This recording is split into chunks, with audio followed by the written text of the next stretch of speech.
আমি যদি এখন বলি যে আল্লাহ তাআলা বলেছে তিনি শিরকের গুনাহ ছাড়া সব গুনাহ ক্ষমা করে দেবে, শুধু শিরকের গুনাহ ক্ষমা করবে না, যে ব্যক্তি শিরিক করবে সে পৃথিবীর সবচেয়ে বড় পাপ রটনা করলো, এতে কওমি দেওবন্দি সুন্নি কারো অসুবিধা আছে?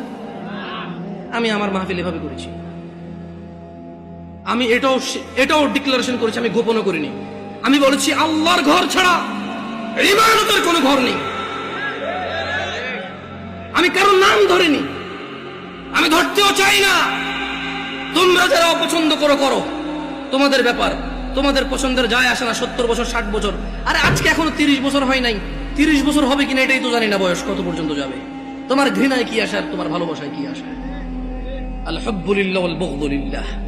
ভালোবাসা আল্লাহর জন্য, ঘৃণা কার জন্য? আল্লাহর জন্য। এই দেশের মাটিতে আমি অতদিন মাহফিল করব যতদিন আমি সবার কাছে গিয়ে মাহফিল করতে পারি।